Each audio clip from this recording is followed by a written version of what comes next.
Native American civilizations. Before the steel rails, the roaring engines, and the waving flags of a newly formed nation, there was a land. Vast, timeless, silent except for the songs of birds, the whispers of the wind through ancient trees, and the footfalls of those who had lived here long before the name America was ever spoken. This was a land that stretched from the icy coasts of the north to the sun-baked deserts of the south, from the rocky cliffs of the Pacific to the wide, grassy plains that seemed to go on forever. And on this land, for thousands of years, lived a vast web of cultures, what we now call Native American civilizations. These civilizations were as diverse and unique as the landscapes they lived on. There were the Iroquois of the northeastern woodlands, who built longhouses that sheltered families through long, snowy winters. The Iroquois Confederacy was not just a tribal alliance, it was a complex and peaceful political system, something so influential that it would later inspire parts of the U.S. Constitution. Further south, among the Mississippi River valleys, stood earthen pyramids that rivaled those of Egypt, not in stone, but in sacred soil. This was Cahokia, a city, a metropolis. At its peak around the year 1100, Cahokia was home to tens of thousands of people. There were ceremonial plazas, observatories aligned with the stars, and bustling markets filled with traders from distant lands. It was a society organized with remarkable precision. Then, in the American Southwest, there were the ancestral Puebloans. You might know them as the Anasazi. These people carved their homes directly into the cliffs. If you visit Mesa Verde or Chaco Canyon today, you'll see the remains. Rooms stacked like bricks against stone, as if nature and humanity had formed a single creation. They built kivas, round, subterranean chambers used for ceremonies. They tracked the movements of the sun and the moon, and left behind painted symbols and carvings that whisper stories to those who stop and look. Along the Pacific coast, from California to Alaska, lived tribes like the Chumash and the Tlingit. They were masters of the sea. Their canoes, carved from single giant redwood trees, glided across ocean waves with practiced grace.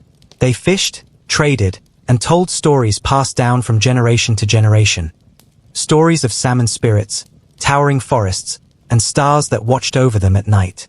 In the Great Plains, before the arrival of horses, people like the Lakota and the Pawnee followed the bison. Every part of the buffalo was used, its hide for homes, its bones for tools, its meat for nourishment. Their societies were mobile, tightly knit, and deeply spiritual. The rhythm of their life was in harmony with the beat of the earth. Farther south still, in what is now the American Southeast, were the Mississippians, the Creek, the Cherokee, the Choctaw, and others. They had structured towns, with central plazas and council houses. They farmed corn, beans, and squash, the Three Sisters. Their stories were rich with myth and metaphor. They believed the world was balanced between opposites, light and dark, sky and earth, summer and winter. Keeping that balance was essential. Across the Arctic North were the Inuit and the Aleut. In a world of snow and silence, they built homes from ice and hunted seal and whale. Their clothes were crafted to survive in a place where even the breath of the wind could take life. Yet even there was joy, songs sung under the northern lights, stories shared beside oil lamps, and laughter echoing across frozen seas.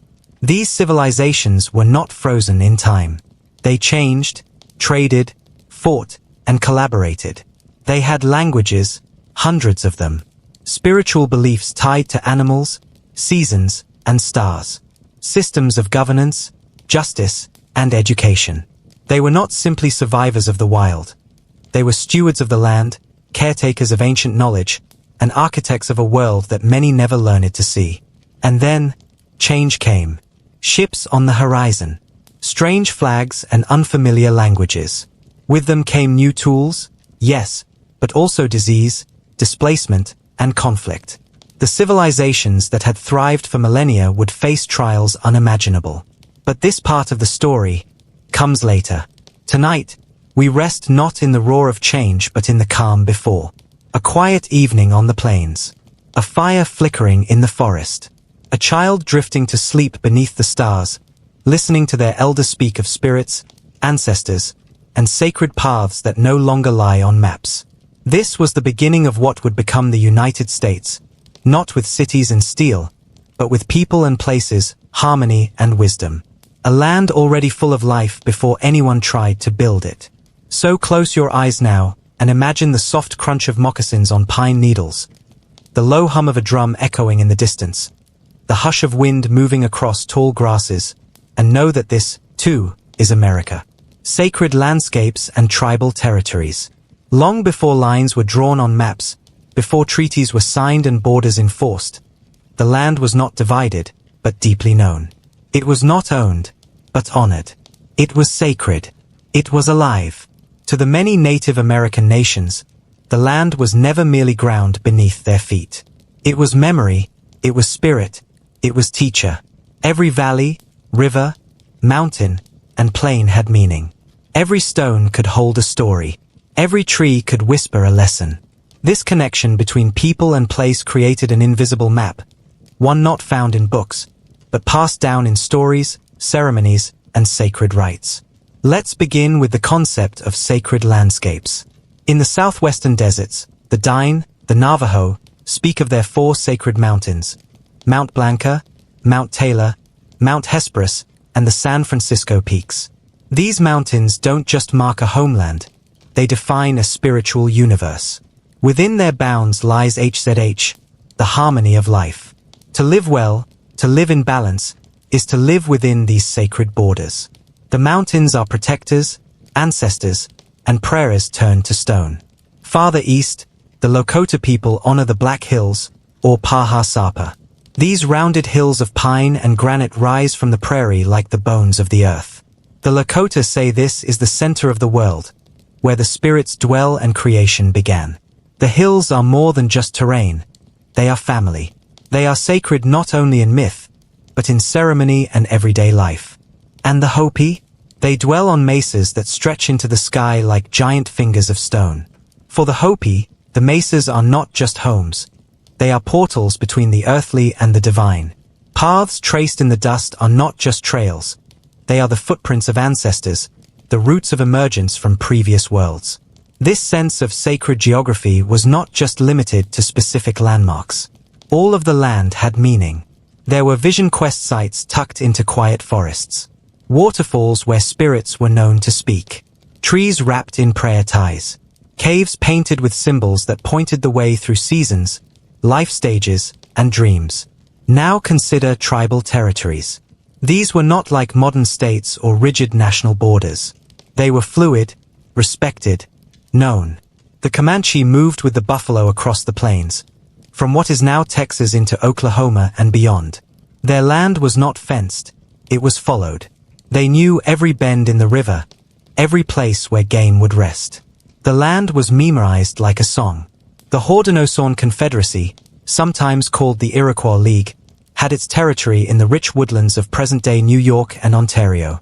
Their longhouses were set within forests that they tended, not tamed. Paths linked their villages like threads in a great, green fabric. To walk these paths was to walk through generations of knowledge. In the Pacific Northwest, the Tlingit, Haida, and Coast Salish peoples lived in villages strung along the coastal inlets. Their territories were marked by totem poles, by stories carved in cedar and set beside the tides. These territories weren't static. They were negotiated through alliances, intermarriage, and ceremonies of potlatch. Territory wasn't just about space. It was about relationships. And in the southeast, the Cherokee lived in towns along rivers with names that still echo through the region: Chattahoochee, Tuckasegee, Okonalifte. These weren't just settlements. They were living centers of trade, story, and spirit. The river was not a boundary, it was a lifeline. It connected communities and nourished the land. Among many native nations, land use was guided by seasonal cycles. A place might be for hunting in the fall, gathering in the spring, or ceremony in the summer. Families would move, not because they were lost, but because they were following the rhythm of the earth.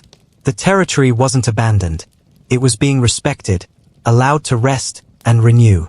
Land was also deeply tied to oral tradition. A child growing up in a Cherokee village might learn not just how to walk the land, but how to listen to it. They'd be told, "That hill? That's where the thunder beings rest. Don't go there in a storm. Or, this river bend? That's where the fish wait to see if you're patient enough to catch them. These were more than stories. They were instructions. Maps of meaning. Even the stars above were part of the land. In the high desert, a Navajo elder might trace constellations in the sky and match them to landmarks below. Mountains, mesas, shadows. To move across the land was to read a sacred text, written not in letters but in stones, slopes, and stars. And yet, despite all this depth and reverence, many early European settlers and mapmakers saw the land as empty, as open, as uncivilized. They drew lines where there were none. They carved borders where communities had moved for generations. They did not see the sacred. They did not hear the songs in the wind. But that knowledge of sacred landscapes and tribal territories was not erased. It was carried forward by elders who whispered it to sleeping children, by prayers spoken on mountaintops and by the rivers, by ceremonies that marked the solstice, the harvest, and the memory of all that came before. Today, if you walk quietly through these lands, you might still feel it. The warmth in the stones, the hush in the trees, the old stories hanging in the air. And in that stillness, you may come to know, this land was never empty. It was always full. Full of meaning. Full of memory. Full of sacred breath. So as you close your eyes tonight, picture not the map of the United States as it is drawn today, but a different kind of map. One made of mountain spirits, dancing fires, river songs, and sacred echoes. Let the land speak to you, not with words, but with wonder. Early trade networks and cultural exchange. Close your eyes for a moment and imagine a vast, sprawling continent, not divided by highways or fences, but gently linked by winding rivers, woodland trails, mountain passes, and ocean currents. This was North America before the colonists arrived.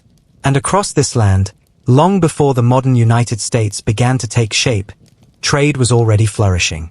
It wasn't trade in the loud, bustling way we might picture today. No flashing neon signs. No digital transactions. It was quieter, gentler. A beaded belt exchanged with a story. A bundle of herbs given in thanks. A piece of obsidian passed from hand to hand, from tribe to tribe, carrying with it not just value, but memory. These early trade networks were the lifelines of ancient America, invisible threads that tied together people, places, and cultures across hundreds, sometimes thousands, of miles. From the Atlantic coast to the Great Plains, from the Arctic tundra to the desert southwest, indigenous communities were connected in rich, intricate ways. Let's begin in the heart of the continent, what we now call the Mississippi River Valley. Here lay a great civilization known as Cahokia. By 1100 AD, Cahokia was home to tens of thousands of people. Towering mounds rose above the plains, some as tall as pyramids. It was a place of ceremony, of governance, and of commerce. Cahokia was a hub, a kind of ancient metropolis, and goods flowed in from far and wide. Copper from the Great Lakes, seashells from the Gulf of Mexico, mica from the Appalachian Mountains, obsidian from the Rocky West. These weren't just resources. They were part of a grand cultural exchange. When a piece of shell arrived at Cahokia, it didn't just bring beauty. It brought the story of the ocean, the salt winds, the journey through forests and rivers. Farther south, in what is now Arizona and New Mexico, the ancestral Puebloans, often known as the Anasazi, built intricate cliff dwellings and ceremonial centers. One of their great cities was Chaco Canyon, a place of mystery and geometry aligned with the stars. Chaco wasn't isolated. It was a beacon. Roads, straight and purposeful, stretched from Chaco to other villages, outposts, and far-off lands. Turquoise from the southwest was traded for macaw feathers and cacao beans from Mesoamerica. Think about that for a moment. Vivid feathers from tropical birds, traveling thousands of miles, carried with care and reverence. Along the Pacific coast, the peoples of the Northwest, like the Tlingit and the Haida, crafted canoes from towering cedar trees and paddled the sea routes. They traded dried fish, carved totems, woven blankets. Trade wasn't merely economic, it was ceremonial, social. Potlatches, elaborate feasts of giving, were as much about status and generosity as they were about exchange. To the east, the Wampanoag, the Lenape, the Powhatan, peoples of the coastal woodlands, engaged in extensive trade along rivers and trails. They bartered in wampum, beautifully crafted beads made from shells. But wampum wasn't just currency, it was meaning made visible. Wampum belts told stories. They marked agreements. They held memory, much like books might do in later centuries. And across the Great Plains, even the nomadic tribes had their networks. The Comanche and the Lakota, the Cheyenne and the Arapaho, they followed the great herds, but they didn't live in isolation. They traded horses, hides, and buffalo meat. They shared songs, dances, and stories. The trade routes were as much cultural highways as they were material ones. You see, when we speak of early trade networks, we are not merely speaking of goods. We are speaking of a great dance, a quiet, rhythmic movement of ideas, beliefs, languages, and lives. When obsidian traveled from the Cascades to the plains, it carried more than sharp edges. It carried the echo of volcanoes. When shells made their way from Florida to Ohio, they brought not just beauty, but the sound of waves. And through this exchange came understanding. A pottery style from one region would show up hundreds of miles away, its patterns mixed with new symbols. A religious belief from the mountains would mingle with river legends. Cultures blended not through conquest, but through curiosity. These trade routes were also pathways of diplomacy. Tribes would gather at certain neutral grounds, lush valleys, meeting places by great rivers. Here they would smoke pipes, share food, exchange daughters in marriage. These gatherings were not just markets. They were bonds of peace. They were reminders that even in the vastness of the land, people were never alone. Imagine the sound of such a meeting, the crackle of a fire, the murmur of unfamiliar languages, the soft jingle of beadwork, the hush as stories passed from elder to elder. These were moments of trust. Moments where a stone from a distant quarry could hold more meaning than gold. Even after European contact began, many of these networks remained in place, at least for a while. Native traders adapted, using metal tools and cloth in place of older goods. But still, the spirit of exchange, the slow, sacred sharing, lingered. Today, archaeologists still find traces of these networks. A piece of turquoise in a burial mound far from its source. A carving of a macaw in a desert cave. Evidence of chocolate consumption in the southwest, long before the Spanish ever arrived. These artifacts are not just relics. They are whispers of a forgotten highway. A gentle, winding web that once held a continent together. So as you drift off to sleep, picture this. A path stretching across the forest floor, barely visible but well-trodden. A trader wrapped in furs, walking patiently under starlight. A canoe sliding silently through morning mist. A bundle of goods exchanged with a smile.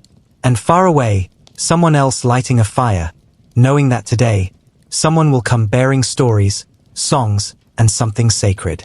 These were the earliest threads in the great tapestry that would one day become the United States, not drawn with ink or enforced with armies, but woven gently by generations of hands across thousands of years. The arrival of Norse explorers. Before the famed ships of Columbus ever set sail across the Atlantic, before the dreams of a new world stirred in European courts, another group of daring seafarers had already touched the edges of North America.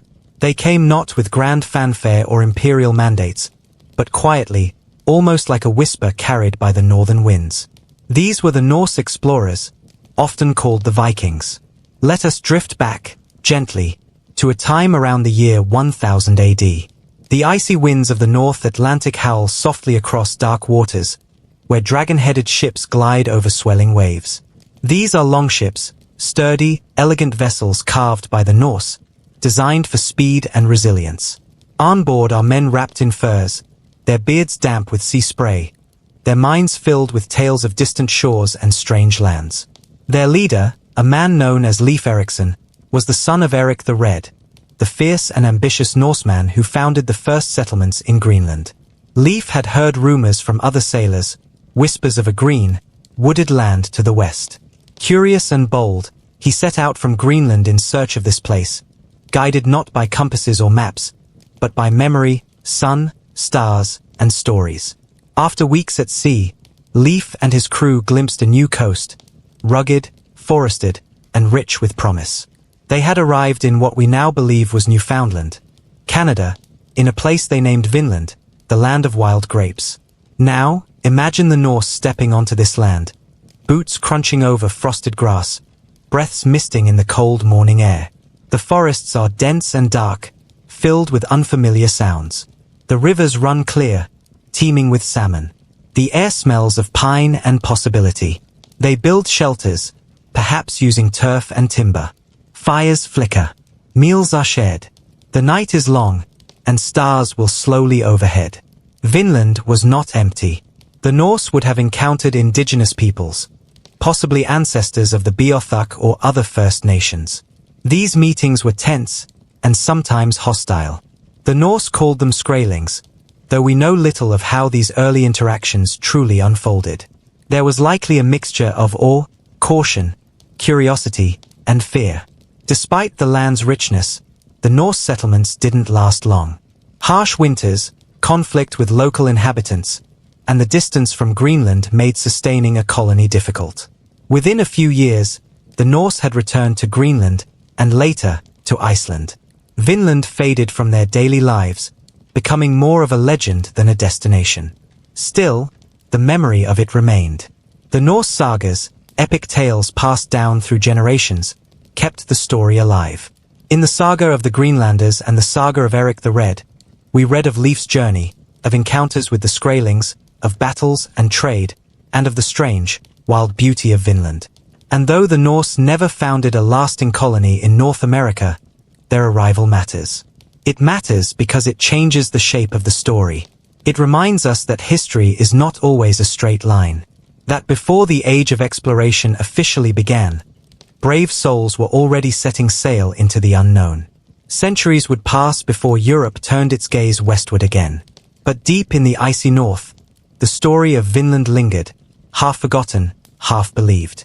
It would take archaeologists nearly 1,000 years to confirm that the Norse had indeed landed in North America. In the 1960s, at a site called Elance Auxiliary Meadows in Newfoundland, researchers uncovered the remains of Norse buildings, timber frames, turf walls, iron nails, and tools, all unmistakably Scandinavian. It was proof, quiet, unassuming proof that the Norse had been there. That Leif's journey was not just a story, but a memory carved into the earth itself. Now, let yourself drift further into that memory.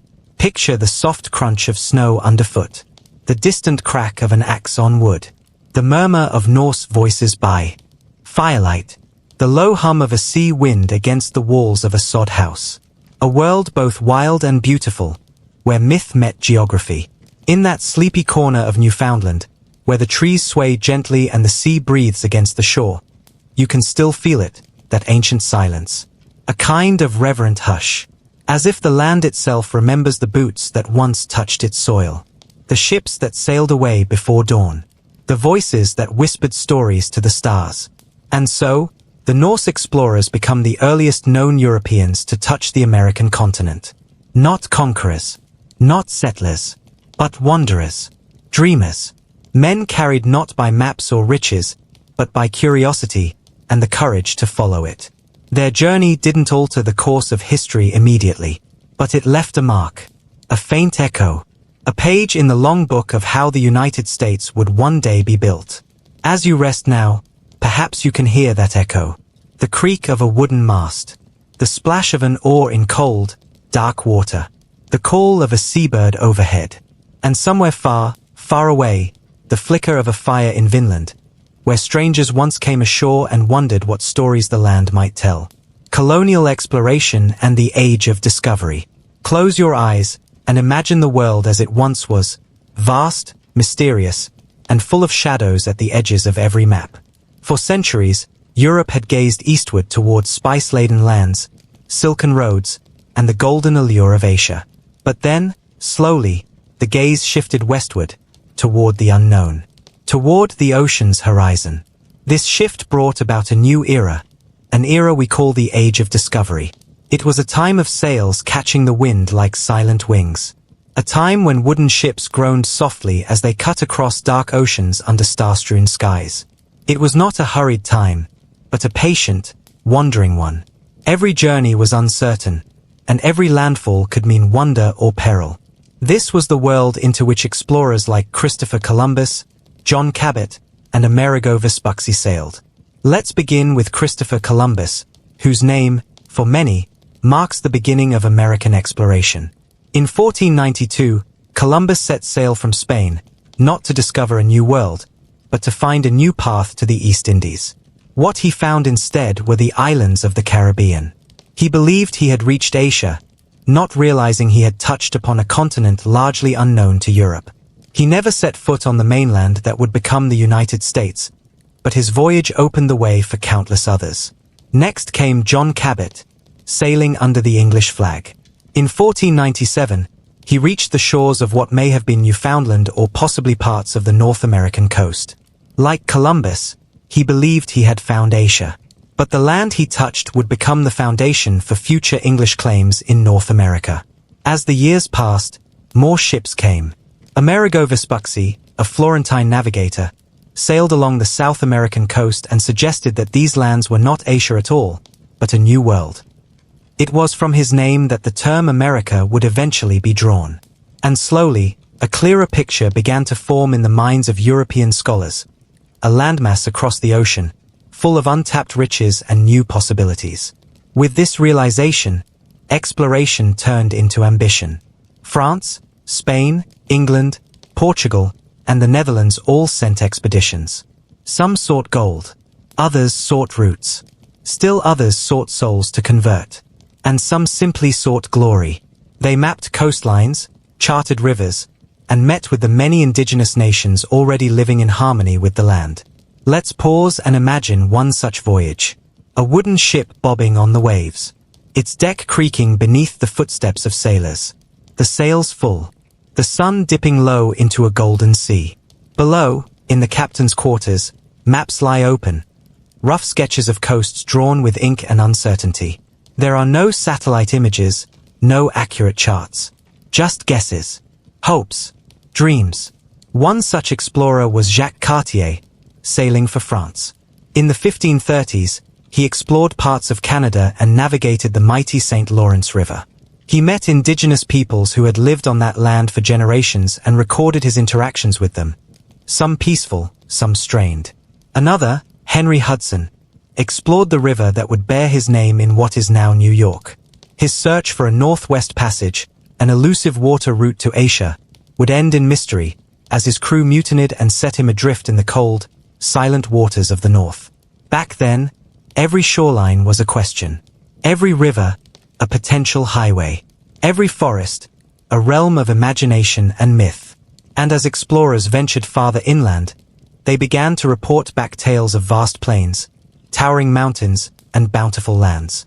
But this age was not without its shadows. For with exploration came exploitation. As Europeans claimed lands, they often overlooked the fact that these lands were already home to millions of indigenous people. Cultures that had thrived for thousands of years were soon disrupted by disease, by violence, by displacement. The Age of Discovery, for all its romance and wonder, also brought with it the seeds of deep and lasting sorrow. Still, in the quiet of history, the ships kept coming. Silent armadas crossing the Atlantic. One after another. Their sails white against the sky. Their hulls heavy with supplies, and heavier still with hopes. As you settle deeper into rest, imagine being on one of those ships. The wooden boards beneath your back. The stars above, wheeling slowly. The hush of the sea. The occasional cry of a seabird. The gentle rocking of the waves, like the earth itself breathing softly. A dream of land just over the horizon. A land untouched, unseen. A land waiting to be found, or perhaps remembered. In time, these early journeys would become stories, and the stories would become history. A patchwork of discovery and ambition, kindness and cruelty, courage and consequence. These were the first threads in the great fabric of America's creation. And so, the Age of Discovery planted its quiet roots. not with blaring trumpets or grand declarations, but with the quiet splash of an oar in unknown waters. The rustle of parchment as a map was unrolled. The soft prayers of sailors dreaming of home. It was only the beginning, but it was enough to change everything. The Spanish influence and conquistadors. Let us gently drift now into a time when the Spanish Empire cast its long shadow across the New World. This was not just a tale of flags planted and riches seized. It was a moment in history when the sound of foreign tongues echoed across forests, deserts, and mountain ranges that had never heard them before. And with these echoes came change, deep and lasting. The Spanish were among the earliest and most aggressive European powers to explore, claim, and settle parts of the Americas. Their presence would profoundly shape the cultural, linguistic, and architectural landscape of many future regions of the United States. But to understand how, we must first sail alongside those who brought Spain's influence across the Atlantic, those men known as conquistadors. The word conquistador means conqueror, and it is a word soaked in both awe and sorrow. These were men like Hernán Cortés, who would overthrow the Aztec Empire, and Francisco Pizarro, who would bring down the Inca. They were adventurers and soldiers, driven by dreams of gold and glory, and by a fierce belief in their divine right to rule. Their arrival was thunderous. Clad in armor that gleamed beneath the sun, they rode horses, animals unknown to the indigenous peoples of the Americas. They carried steel weapons and firearms, unfamiliar tools of war. And with them, often unintentionally, came something invisible but devastating: disease. Illnesses like smallpox would spread rapidly among native populations, weakening societies even before battles began. But the Spanish did not only explore the southern parts of the continent. Their reach extended far north, deep into what is now the United States. In 1513, the Spanish explorer Juan Ponce de León landed in Florida. He named it La Florida, the flowery land, enchanted by its lush vegetation and springtime blooms. He searched for a mythical fountain of youth, but what he found was something even more enduring, a place that Spain would claim for centuries. In 1540, Francisco Bosques de Coronado led a grand expedition from Mexico northward into the American Southwest. He and his men were in search of the fabled 7 cities of gold, cities whispered about in legend, glittering with unimaginable wealth. They crossed into lands now called Arizona, New Mexico, Texas, Oklahoma, and even Kansas. Though they found no golden cities, they did chart lands and encounter cultures that had existed peacefully for generations. The Spanish built missions, places of worship and community that would also serve as footholds of empire. These missions, strung like beads along the Californian coast and into the Southwest, were more than just churches. They were centers of agriculture, education, and conversion, aimed at bringing indigenous people into the fold of Spanish Catholic life. Imagine now one such mission: the soft sound of bells chiming in the early morning light, the scent of bread baking in an adobe oven, rows of crops swaying in the breeze, indigenous children learning Spanish prayers, the gentle strumming of a guitar as hymns echo softly through stone walls. It's peaceful, but beneath the surface, it is also complex. For every act of kindness, there was often pressure, displacement, and cultural erasure. The history of these missions is both tranquil and tragic. As you breathe in, feel the calm of those silent desert mornings. Picture the cool shade under clay-tiled roofs. Feel the quiet pride of the craftsmen who shaped red clay bricks with their bare hands. The Spanish brought their architecture, their language, their religion, and their way of life, and many of these influences are still felt today in places like California, Texas, Arizona, and Florida. Spanish rule was administered through vast land grants, called encomiendas, which gave settlers control over indigenous labor and tribute. This system exploited many native peoples and disrupted traditional ways of life. Over time, some communities resisted, and tensions occasionally flared into open conflict. Yet, even amid the shadows, there was adaptation and exchange. Spanish settlers learned from indigenous techniques, how to irrigate the land, how to survive the desert. And indigenous people sometimes found ways to blend their traditions with Catholic practices, creating something new and unique. As the Spanish crown grew more powerful, Large fortresses and presidios were established to protect these new frontiers. St. Augustine, founded in 1565, became the oldest continuously inhabited European settlement in what is now the United States. Its narrow streets and stone walls still whisper stories of early settlers, soldiers, and the sea. By the early 1600s, the Spanish influence stretched across the Gulf Coast, the Southwest, and even into parts of the Midwest. Though other European powers would later stake their claims, Spain's early presence laid down deep cultural roots. Take a moment now, as you drift toward rest, to reflect on the soft golden glow of a setting sun over the desert. Hear the distant bells of an old mission. Imagine the mingling scents of sagebrush and incense.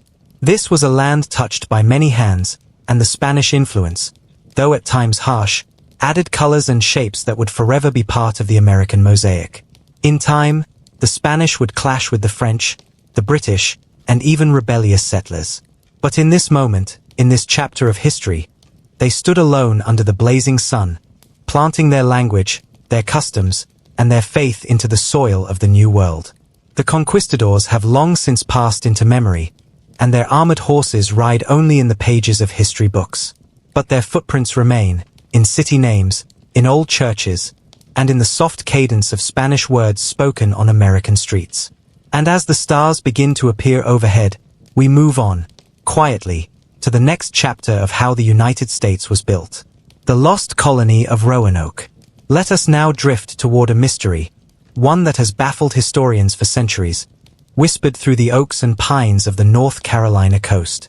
The tale of the lost colony of Roanoke is not only one of early ambition but of silence, of questions left unanswered, and of people who vanished without a trace. It is a haunting lullaby in the cradle of early American history. Close your eyes and imagine the late 16th century. England was eager to claim its place among the great empires of Europe. Inspired by tales of riches and expansion, Sir Walter Raleigh, under a charter from Queen Elizabeth I, sought to establish a permanent English presence in the New World. In 1585, Raleigh's first group of settlers arrived on Roanoke Island, off the coast of what is now North Carolina. This location was chosen for its strategic value, a safe harbor nestled between the mainland and the vast Atlantic. But the colony, as peaceful as the waves that lapped its shores, was soon challenged by harsh conditions, difficult relationships with local indigenous tribes, and a severe lack of supplies. These early settlers struggled, and after just a year, they abandoned the island, returning to England. Yet the dream had not faded. In 1587, a second, more hopeful expedition was organized, this time with families, women, and children among the colonists. Led by John White, this group sought not just to explore, but to truly build a new home in this distant land. Among them was White's own daughter, Eleanor Dare, who would give birth to Virginia Dare, the first English child born on American soil. It was a tender symbol of hope, a quiet sign that this time, perhaps, the colony might succeed. But soon after the settlers arrived, John White made the difficult decision to return to England for more supplies. He had planned to return quickly, but fate intervened. England was at war with Spain, and Queen Elizabeth commandeered nearly every available ship to defend the homeland. It would be 3 long years before White could make his way back to Roanoke. When he finally arrived in 1590, the island met him with stillness. There was no laughter from children, no smoke rising from chimneys, no footprints in the sand. The colony was deserted. There was no sign of struggle. No bodies. No graves. No blood. Only a single word carved into a wooden post, Croatoan. It was a name of a nearby island and the indigenous people who lived there. Had the colonists gone there to seek help? Had they been taken in? Or had something else entirely occurred? John White searched desperately, but a storm and dwindling resources forced his ship to turn back. He would never see his family again, and the mystery of the lost colony of Roanoke would pass into legend. Now, as you breathe in and let go of the day, picture that quiet island. The wind moving through trees untouched for centuries. The soft crash of waves. The remains of earthen walls, overgrown by ivy and moss. Somewhere in that silence, the whispers of the past linger. Many theories have emerged over the years. Some believe the colonists were absorbed into the Croatoan tribe, blending cultures and traditions. Others suggest they may have tried to sail back to England themselves, only to be lost at sea. Still others imagine darker tales, attacks, famine, or illness. But no definitive evidence has ever surfaced. This unresolved ending has kept Roanoke in the imagination of writers, dreamers, and historians alike. It is a question without an answer, a door without a key. And yet, this strange chapter tells us much about the challenges of building a new world. The early colonies were fragile. They depended on supplies from across an ocean, on relationships with local tribes, and on the unpredictable rhythms of weather, war, and will. Roanoke was not a failure in the truest sense. It was a beginning, an attempt that paved the way for future efforts, like the founding of Jamestown and Plymouth. In the quiet vanishing of these early settlers, there remains a powerful testament to the courage of those who dared to dream, even when the outcome was unknown. Picture now a lantern swinging in the dark, a mother holding her child close, a man carving a word into a wooden post, hoping someone, someday, would understand. These are not just figures of history. They are reminders of how fragile and hopeful the roots of America truly were. Tonight, as you settle further into stillness, let the gentle mystery of Roanoke lull you. Let the unanswered questions be like stars, silent, steady, and softly glowing in the sky of the past. The colony is lost, but not forgotten. The Mayflower Voyage. Let your mind begin to wander back to the cool autumn of 1620. The sea is quiet now. The stars glimmer gently above, and the wind whispers low across the Atlantic Ocean. We find ourselves aboard a ship, creaking gently as it sways through the waters. This ship is not grand or swift, but it is brave. Its name is the Mayflower, and within its wooden belly rests a dream. The Mayflower was a merchant vessel, about 100 feet long, with 3 masts and a crew of about 30 men. But this voyage was unlike any it had ever undertaken. It carried not only passengers and supplies, but hope, fear, and the longing for a life unshackled from persecution. Aboard were 102 souls, men, women, and children, leaving behind all they had known in England and Holland, stepping toward the unknown in search of religious freedom. The passengers, later known as the Pilgrims, were part of a separatist group. They believed the Church of England was too entangled with politics and ceremony. They had faced fines, imprisonment, and exile for their beliefs. So they made a choice, one that was bold and irreversible. They would sail west to the New World to build a society where they could worship freely. On September 6, 1620, the Mayflower left Plymouth, England. The journey was long and unforgiving. The Atlantic in autumn is restless, and the ship was battered by storms. Imagine the wooden hull creaking with every wave.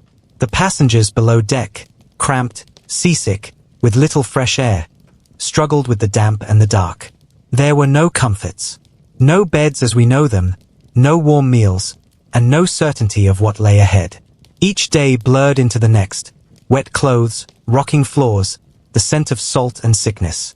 But they held on to their faith. They read scripture by candlelight. They prayed. They waited. For 66 days, they braved the sea. And then, on November 9th, they spotted land. But it wasn't Virginia, where they had been aiming. Strong winds and navigational errors had taken them farther north. They had arrived off the coast of what we now call Cape Cod, Massachusetts. They dropped anchor in the cold morning mist, and a great silence fell. Before stepping ashore, they faced a new challenge. They were outside the bounds of their official charter. There was no clear law here, no governance. To prevent disorder and unite their purpose, they drafted the Mayflower Compact, a short, solemn agreement to form a civil body politic and follow laws created for the good of the colony. It was signed by 41 men aboard the ship. With quills and ink, they created a foundation of self-government, one that would echo through American history. Imagine now the sound of those pens scratching on paper, the quiet resolve in each signature, the moment frozen in time, when people who had never ruled before now claimed the right to govern themselves. Stepping onto the shore was no triumphant arrival. The land was unfamiliar and wintry. Food was scarce. There were no homes, No help, only wilderness. The first winter was harsh. Nearly half of the colonists would not survive. They faced starvation, disease, and the icy bite of a New England winter with little shelter. And yet, something remarkable happened. As the snows melted and spring arrived, the surviving pilgrims met the Wampanoag people, particularly a man named Squanto, who had learned English during his own tragic journey across the Atlantic. With his help, the pilgrims learned how to plant corn, where to fish, and how to live in harmony with the land. In the fall of 1621, after a successful harvest, the pilgrims and the Wampanoag shared a 3-day feast, what many today remember as the first Thanksgiving. It was a moment of peace, of gratitude, of shared humanity in a place where survival had once seemed so distant. But let's return now to that ship, rocking gently on the ocean, far from any future holiday. Picture the soft glow of lanterns in the captain's quarters, the murmur of prayers below deck, the salty breeze brushing across the weathered wood. The Mayflower was more than a vessel.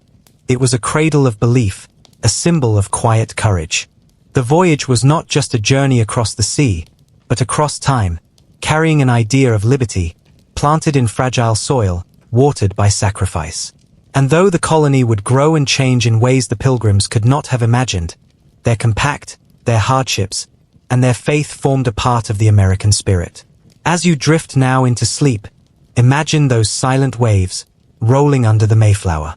The stars still shine above as they did then, and the whispers of those early travelers still echo in the sea breeze. They were dreamers, after all, ordinary people who sought a life shaped by their conscience. Close your eyes and rest with them now. The ocean is calm. The journey is long. And the dream, though distant, is beginning. Establishing Plymouth Colony. Now that the Mayflower has found its place in the harbor and the weary passengers have taken their first cautious steps onto the cold New England soil, let us step gently alongside them as they begin a new chapter, one of labor, faith, and fragile hope. This is the story of how they began to build Plymouth Colony. It is December of 1620. The shoreline is stark, windswept, and gray. Trees stretch upward like silent sentinels, and the ground is hard with frost. The pilgrims, weakened by the sea voyage, set to work almost immediately. They must build shelter before the deep winter settles in. The first structure is a communal house, a place of gathering, protection, and shared warmth.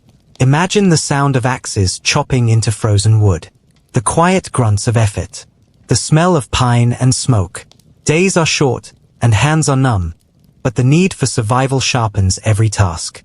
They build with what they have, fallen timber, salvaged planks from the Mayflower, and the sheer will to live.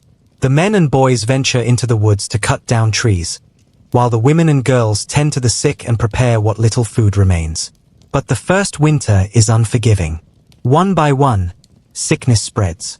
Coughs echo in the still air. Fevers burn behind shivering brows. And food becomes scarce. There are no gardens yet, no livestock, only what can be fished or foraged. Each morning brings the toll of loss. By spring, nearly half of the original 102 settlers will have died. Yet in the midst of grief, a quiet resilience takes root. By March, something unexpected happens. A tall native man walks into the clearing. His name is Samoset. He speaks a few words of English, enough to greet the settlers and ask for food and shelter. The pilgrims, astonished and wary, listen carefully. He promises to return with someone who can speak their language more fluently. And so he does. Days later, Squanto arrives, an extraordinary man who had been captured years earlier, taken to Europe, and later returned to his homeland, only to find his tribe decimated by disease. He speaks English with ease and becomes a bridge between the pilgrims and the land that surrounds them. Squanto teaches them how to plant corn using fish as fertilizer. He shows them where to hunt and how to gather wild herbs. More importantly, he introduces them to Massasoit, the chief of the Wampanoag Confederacy. A treaty is formed, a peace agreement promising mutual protection and friendship. Imagine that moment. Two groups, once strangers, now sitting across from one another. There is caution, yes, but also a thread of possibility, of peace stitched across language and culture. It is quiet, respectful. The treaty will last for more than 50 years. As the weather warms, the colony begins to bloom. Fields of corn rise from the soil. Small homes are built, modest and wooden, with thatched roofs and stone chimneys. A meeting house stands at the center, where prayers echo each morning and evening. The settlers organize themselves with diligence. Each family receives land to farm, and decisions are made collectively, often with spiritual guidance. They name their settlement Plymouth, after the port they left behind in England. The name carries memory and longing, but now also hope. Daily life is still difficult. There are tools to be shared, injuries to be tended, and disputes to settle. But slowly, rhythm returns, like a gentle tide.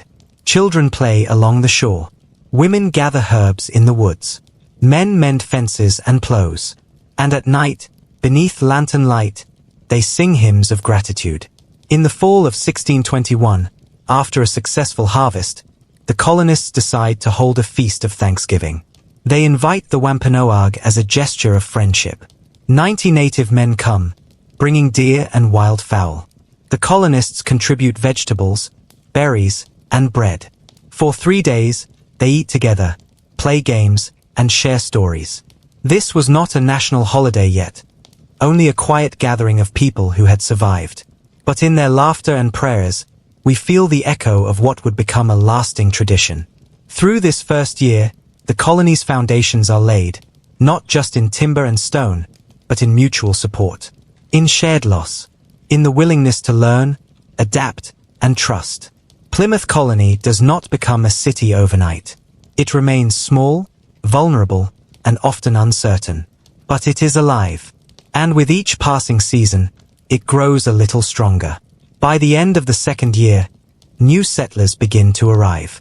Some are family members of those already there. Others are strangers seeking the same religious freedom. Governance develops too. The Pilgrims gather in town meetings, elect leaders, and write simple laws based on the compact they had signed aboard the Mayflower. They learn to resolve disputes through discussion rather than force. They believe in service to the community, in responsibility to one another. Let your mind settle on the image of Plymouth in its early days. Simple homes tucked between hills and ocean, smoke rising gently from chimneys, the sound of hymns carried on the wind. Chickens scratching in the dirt. Corn swaying in neat rows. Children chasing each other between tree stumps. It is peaceful. It is quiet. In this place, the roots of a nation are slowly taking hold, not through conquest or wealth, but through community and cooperation. The Pilgrims were not perfect, and their journey was far from easy. But in the silence of the forest and the flickering of their lanterns, they dreamed of something greater. Tonight, as you drift into sleep, think of those small cabins under a canopy of stars. The whisper of prayers behind wooden walls. The slow, patient work of building something new. Plymouth was more than a place. It was an idea, a humble beginning to a story still unfolding. The first Thanksgiving. As autumn paints the landscape with shades of amber and gold, the year of hardship and hope at Plymouth Colony draws to a close. It is the fall of 1621, a season of plenty and gratitude, when the settlers gather to celebrate what we now remember as the first Thanksgiving.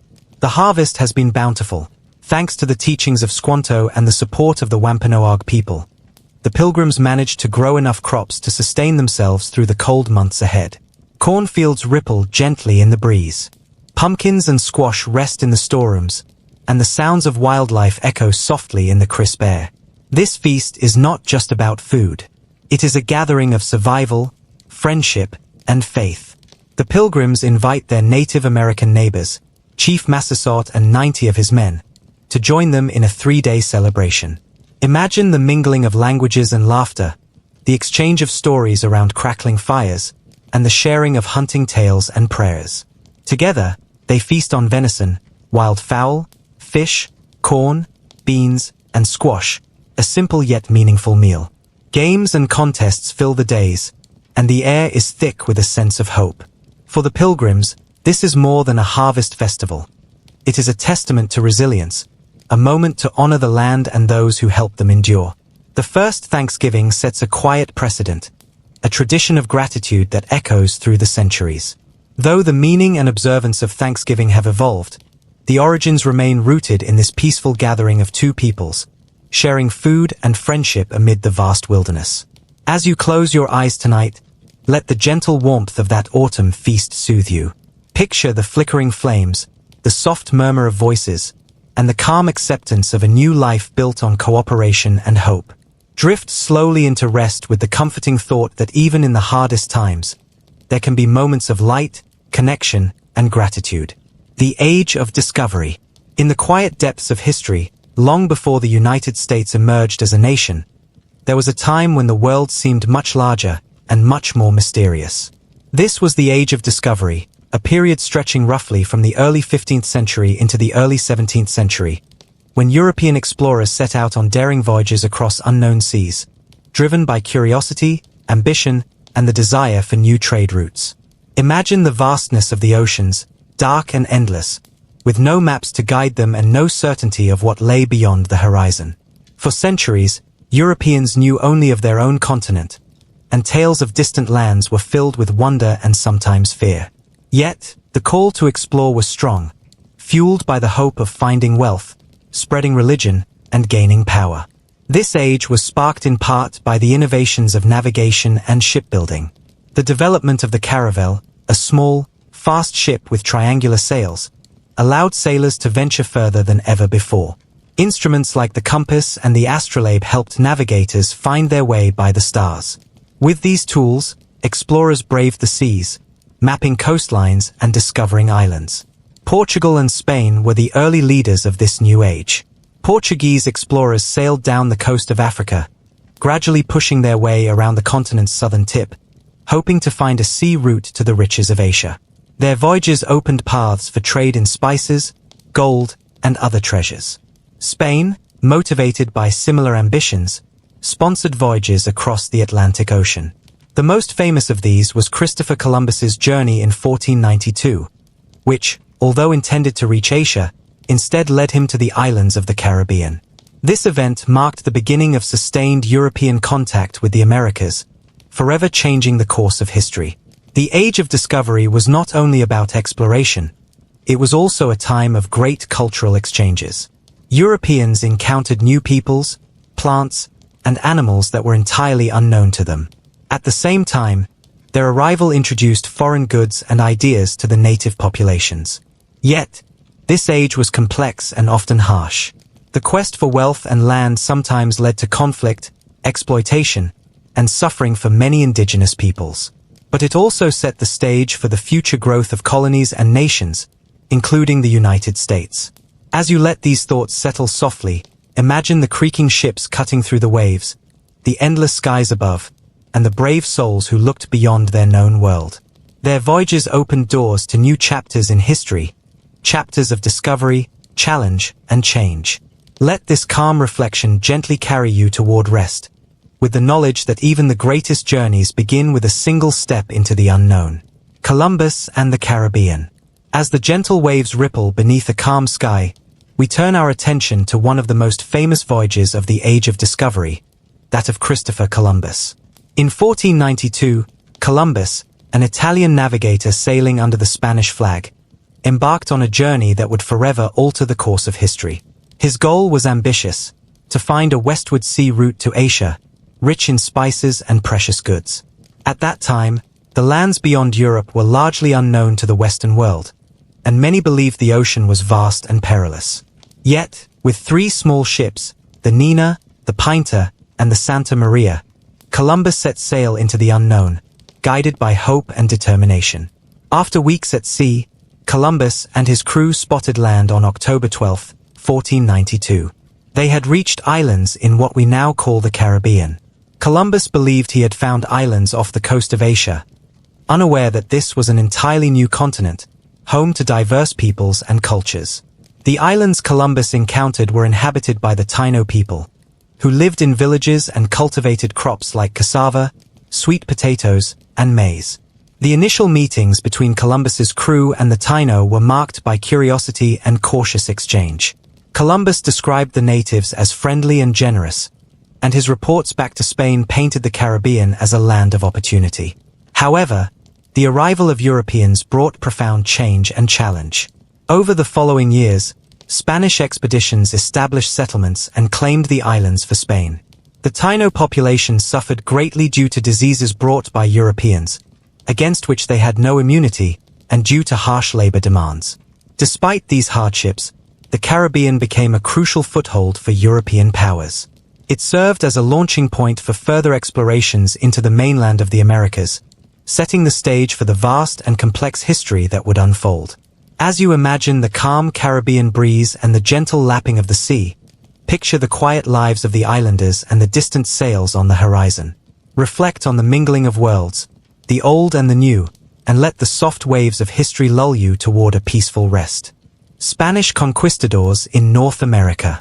In the vast and untamed lands of North America, the footsteps of the Spanish conquistadors left an indelible mark during the early years of European exploration. Following the initial contact in the Caribbean, Spanish explorers and soldiers ventured inland, driven by the promise of gold, glory, and new territories. Imagine the rugged landscapes, vast deserts, towering mountains, and dense forests, waiting to be explored. The conquistadors, equipped with armor, swords, and a determination fueled by ambition and faith, moved through these unfamiliar regions. Among the most famous was Hernán Cortés, whose expedition led to the conquest of the mighty Aztec Empire in present-day Mexico. The Aztecs, a sophisticated civilization with impressive cities, temples, and a rich culture, met the Spanish with a mix of awe and resistance. The encounters were complex, involving alliances with some native groups, fierce battles, and tragic consequences. The Spanish brought new weapons, horses, and diseases that dramatically altered the balance of power. Beyond Mexico, explorers like Francisco Vázquez de Coronado journeyed into what is now the southwestern United States, searching for legendary cities of gold. Though the fabled riches were never found, these expeditions mapped vast areas and established Spanish claims. The conquistadors also spread Christianity, building missions and churches as part of their efforts to convert native populations.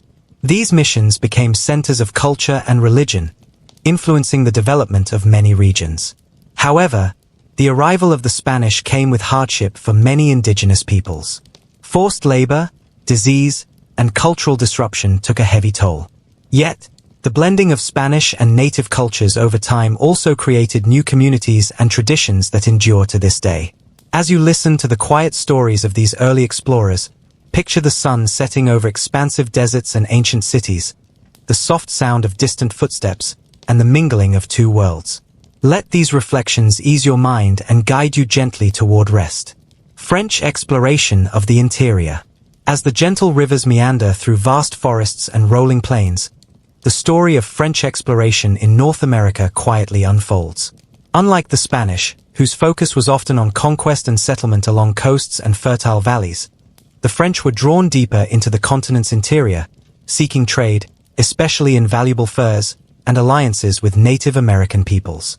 The early 17th century saw French explorers such as Samuel de Champlain venture into what would later be called Canada. Champlain, often called the father of New France, established Quebec in 1608, creating a base for French presence in the New World. From here, French voyagers navigated vast river systems like the St. Lawrence and the Mississippi, opening pathways through dense forests and across serene lakes. The French approach to exploration was notably different. They often formed cooperative relationships with native tribes, trading goods such as beads, cloth, and metal tools for furs. These partnerships were built on mutual benefit and respect, with French explorers frequently learning native languages and customs. The fur trade became the heart of French colonial economy. Trappers and traders ventured into wilderness areas, following the migration routes of beavers and other fur-bearing animals. Their journeys helped map vast territories that were previously unknown to Europeans. French missionaries, particularly Jesuits, traveled alongside explorers to spread Christianity. They established missions and schools, contributing to cultural exchanges and sometimes tensions between indigenous beliefs and European religion.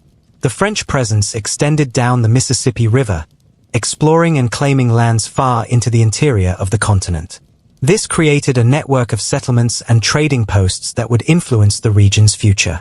As you imagine the quiet forests and flowing rivers, picture the canoes gliding silently beneath the trees and the soft voices of traders and natives exchanging stories and goods. Let the peaceful rhythm of this exploration soothe your mind, inviting calm and rest as the story gently unfolds. British settlements begin.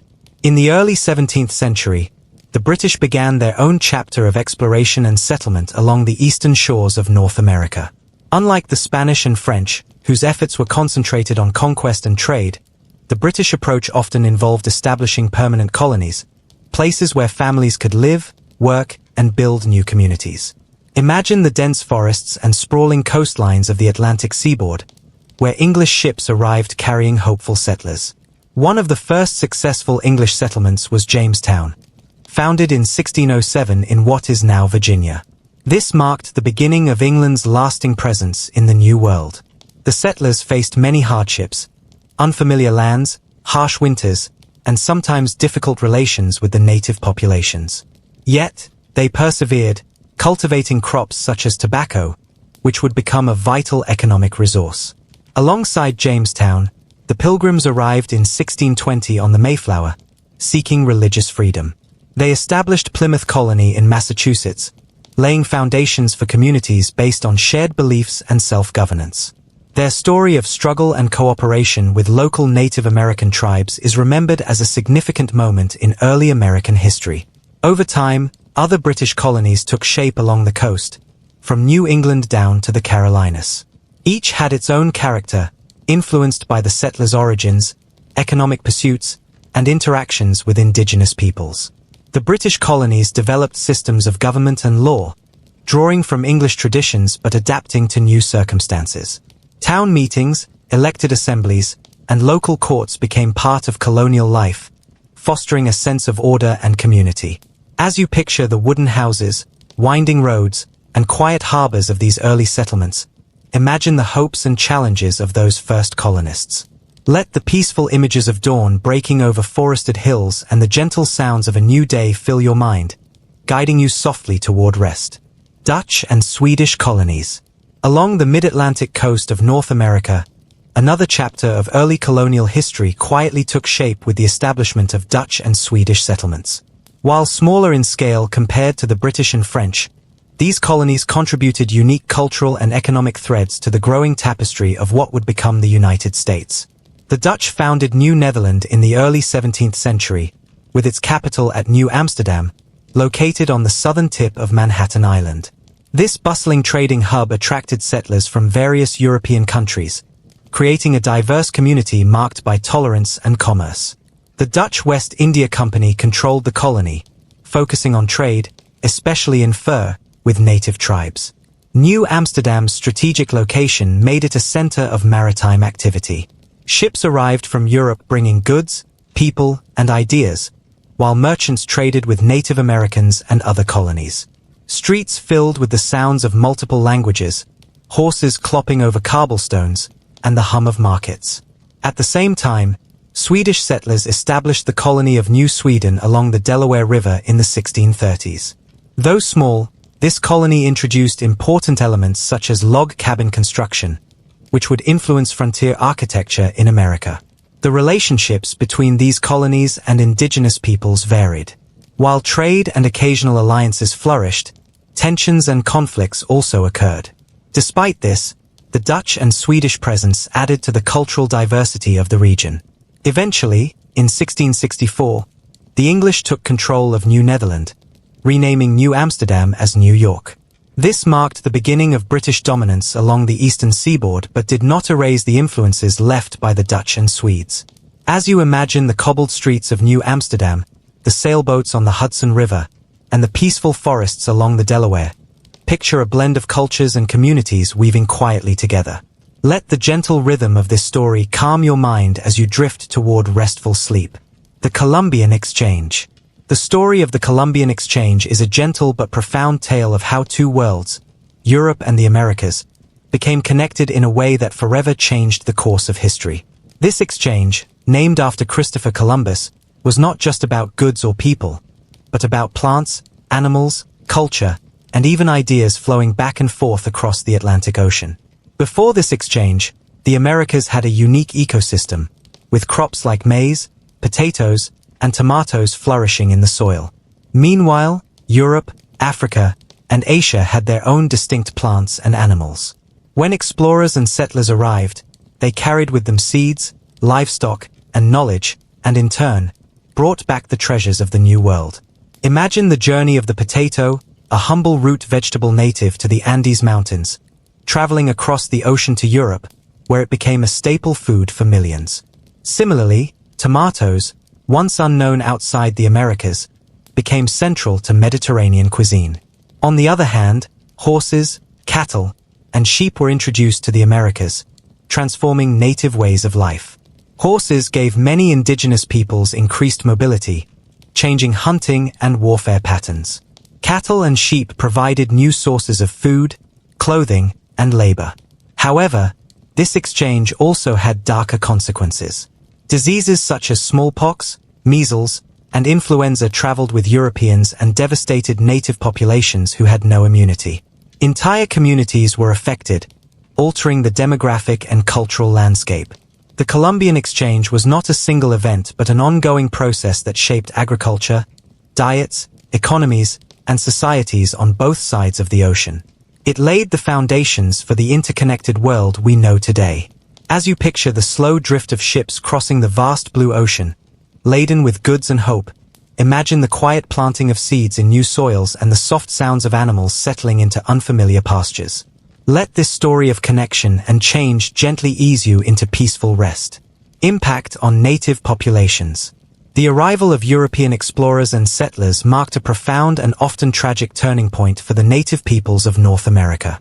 As the continent opened to new influences, the indigenous populations faced changes that would reshape their lives forever. Before European contact, native societies were diverse, with rich cultures, languages, and ways of life deeply connected to the land. The arrival of Europeans brought new technologies, trade goods, and ideas, but also disease, displacement, and conflict. One of the most devastating impacts was the spread of diseases such as smallpox, measles, and influenza. Native peoples had no natural immunity to these illnesses, leading to widespread epidemics that reduced populations dramatically. Entire villages sometimes disappeared, and the social fabric of many tribes was strained or broken. Beyond disease, the arrival of settlers often meant the loss of land. Colonists claimed territories for farming, settlement, and resource extraction, pushing native communities into smaller and often less fertile areas. This displacement disrupted traditional hunting, fishing, and gathering practices.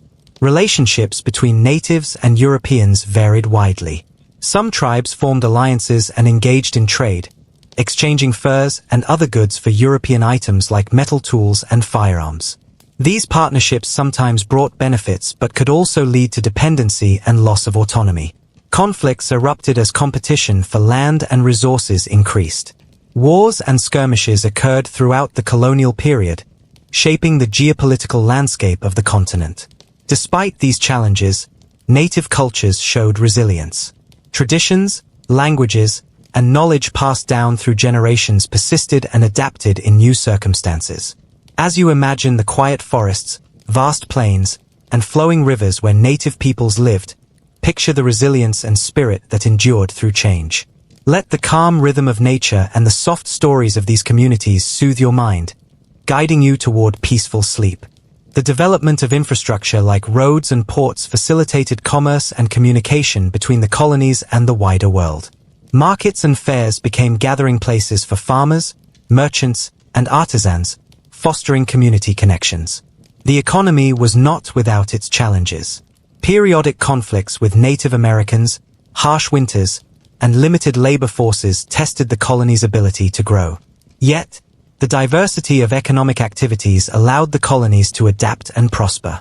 As you imagine the quiet rhythm of the fields, the gentle creak of ship masts in harbor, and the steady work of craftsmen shaping wood and metal, let the soothing sounds of colonial life ease you into restful sleep. Slavery in the colonies. The institution of slavery became a dark and enduring part of the economic and social fabric of the American colonies. From the early 1600s, enslaved Africans were brought to the New World, fundamentally shaping the colony's development in ways both profound and tragic. Slavery in the colonies began with the arrival of the first Africans in Virginia in 1619. Initially, the status of these Africans was somewhat ambiguous, as some may have been treated as indentured servants, working for a set period in exchange for freedom. However, as time passed, laws hardened to create a system of lifelong, hereditary enslavement based on race. The southern colonies, with their plantation economies growing labor-intensive crops such as tobacco, rice, and indigo, relied heavily on enslaved labor. The scale and brutality of slavery were immense. Enslaved people faced harsh working conditions, loss of freedom, and cruel treatment. Families were often separated, and basic human rights were denied. In contrast, slavery in the northern and middle colonies was smaller in scale but still significant. Enslaved Africans worked as domestic servants, artisans, dock workers, and laborists. Although the economy in these regions was less dependent on slavery, the institution was embedded in the social and economic systems. The transatlantic slave trade was a horrific network that forcibly transported millions of Africans across the ocean in brutal conditions. Ships were overcrowded, diseases spread rapidly, and mortality rates were high. This journey, known as the Middle Passage, was a grim beginning for those enslaved. Resistance to slavery took many forms, from subtle acts of defiance to open revolts. Enslaved people preserved cultural traditions, languages, and faiths as acts of resilience. Some escaped to freedom or formed maroon communities. The morality of slavery was a subject of debate even during colonial times. Religious groups such as the Quakers began to speak out against the practice, sowing seeds for future abolitionist movements. Slavery's legacy would deeply influence American history, economics, and race relations, with consequences that are still felt today. Imagine the quiet sorrow behind closed doors, the whispered hopes of freedom, and the courage it took to survive under such harsh conditions. Let these somber reflections lull you gently into rest. Native relations and conflict. The relationship between the 13 colonies and the Native American peoples was complex, marked by periods of cooperation, trade, cultural exchange, but also by conflict, displacement, and profound tragedy. Before European settlers arrived, Native American tribes had lived for thousands of years across the land, each with rich cultures, languages, and social structures adapted to their environments. When Europeans came, their arrival triggered dramatic changes. Early interactions often began peacefully. Colonists and native peoples engaged in trade, exchanging goods such as furs, tools, and food. Native knowledge of the land, plants, and survival techniques proved invaluable to settlers unfamiliar with the New World. However, as more Europeans arrived and settlements expanded, competition for land increased. Colonists viewed land as a commodity to own and cultivate, while many native cultures had a more communal and spiritual relationship with the land. This fundamental difference contributed to misunderstandings and tensions. Several wars and violent clashes erupted throughout the colonial period. King Philip's War, 1675 to 1678, was one of the deadliest conflicts between Native Americans and English settlers, devastating many communities. Similarly, the Powhatan Wars in Virginia reflected deep-rooted struggles over territory.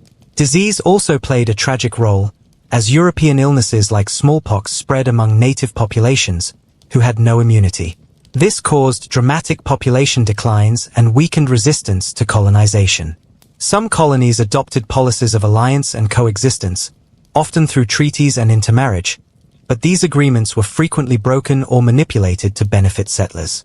The gradual push westward pushed native peoples off their ancestral lands. Displacement and cultural disruption had lasting impacts on Native American societies. As you reflect on the quiet forests where these early interactions unfolded, the echoes of both friendship and sorrow, let your mind drift gently toward peaceful rest. The growth of self-government.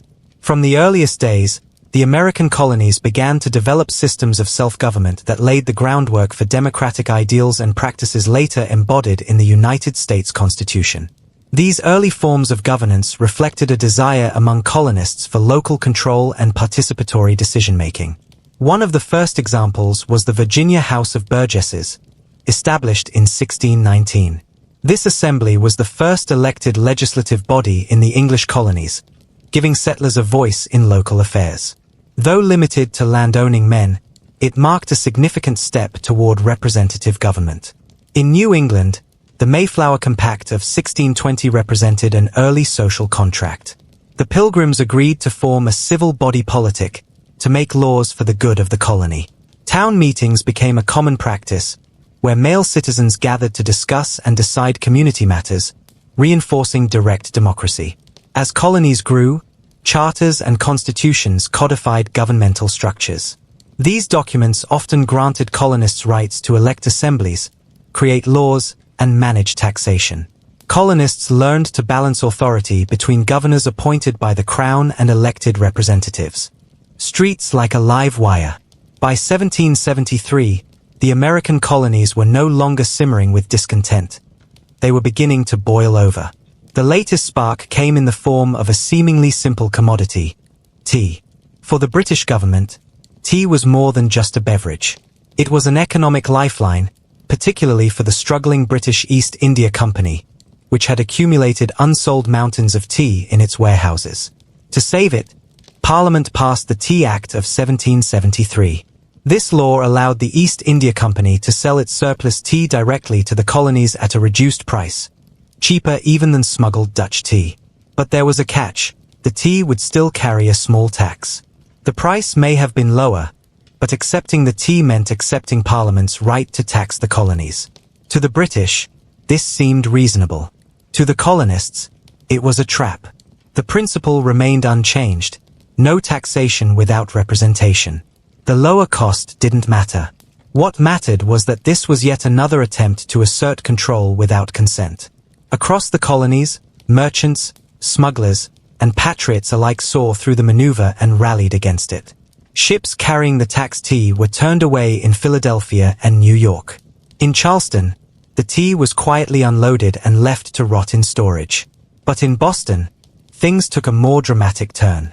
As winter approached, 3 ships, the Dartmouth, the Eleanor, and the Beaver, sat anchored in Boston Harbor, their hulls heavy with crates of tea. Massachusetts Governor Thomas Hutchinson, a loyalist, refused to allow the ships to leave without unloading. The deadline approached. If the tea wasn't removed, it would be seized and taxed. On the evening of December 16, 1773, a meeting of over 5,000 colonists gathered at the Old South Meeting House. Voices rang out in the candlelit hall, debating the fate of the tea. As the night deepened, a decision was made, not by vote, but by action. A group of men, many disguised in Mohawk warrior attire, marched silently through the streets. Some were members of the Sons of Liberty, others simply citizens fueled by a sense of injustice. They boarded the ships without violence or theft. Only one mission drove them forward. Crate by crate, they hoisted the chests of tea onto the decks and split them open with axes. Over 340 chests, holding more than 90,000 pounds of tea, were dumped into the icy harbor. The dark water swirled with leaves and foam. Not a single man was injured. Not a drop of liquor was consumed. They left the decks broom clean. By morning, news of the event, what would become known as the Boston Tea Party, spread like wildfire. To many colonists, it was a bold stand against tyranny. To the British, it was an outrageous act of defiance that could not go unanswered. Parliament responded swiftly and harshly with the coercive acts, known in America as the Intolerable Acts. They closed Boston Harbor until the tea was paid for, revoked Massachusetts' charter, and sent more British troops to enforce order. Rather than silence dissent, the punishment unified the colonies. Towns sent aid to Boston. Delegates from across the colonies began to talk of cooperation, resistance, and rights. What began as a protest over a tax on tea had awakened something far greater: a collective identity and shared purpose. As you sink into stillness now, imagine the cold salt breeze of Boston Harbor on that December night, the creak of ship timbers underfoot, and the whispered resolve of a people who had decided they would no longer be ruled without a voice. The Boston Tea Party was not just a protest.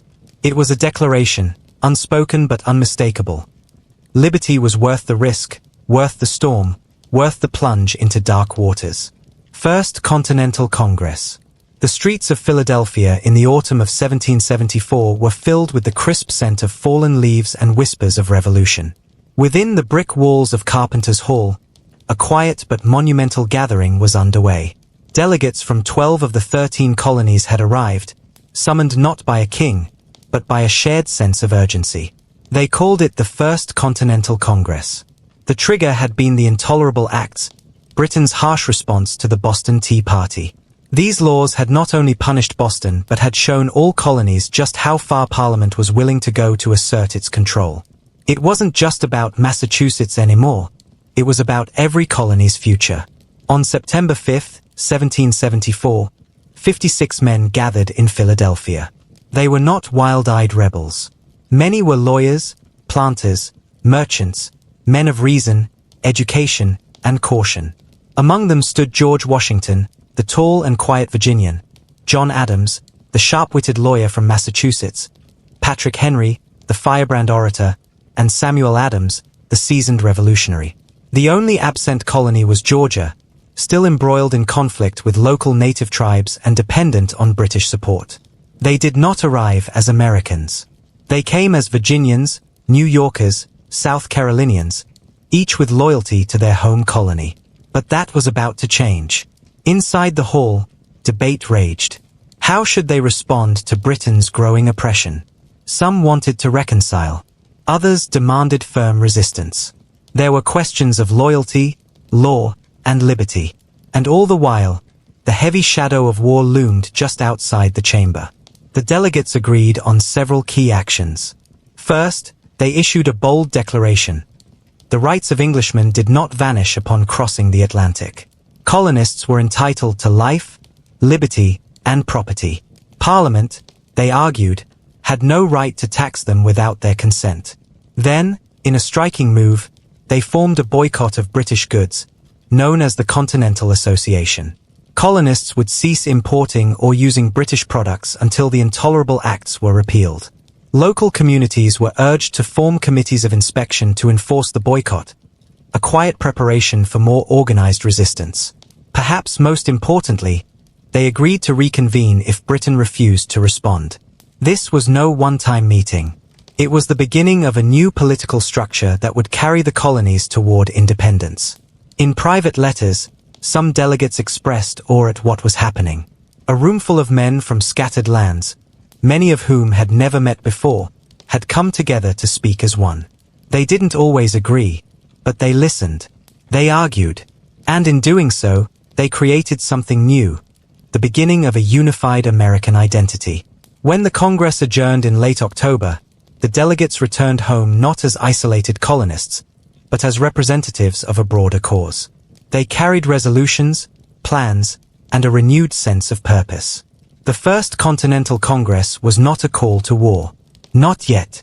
But it was a statement, a declaration that the colonies would no longer sit silently as their liberties were stripped away. It was a flicker of unity in the dark, a gathering of voices that would soon roar. As you let your thoughts settle now, picture the quiet confidence of that room. Quills scratching parchment, the murmur of careful words, the weight of history taking shape. In the calm before the storm, these men chose dialogue over silence, resistance over surrender. And though they could not know it yet, they had taken the first true step toward building a new nation. In 1835, tensions boiled over into open conflict, beginning what would become the Texas Revolution. Battles erupted across the territory, with early fighting taking place at places like Gonzales, where settlers famously resisted Mexican troops who sought to seize a cannon. The most iconic event of the revolution was the Battle of the Alamo in early 1836. A small group of Texan defenders, including famous figures like James Bowie, William B. Travis, and Davy Crockett, held out against the vastly larger Mexican army for 13 days.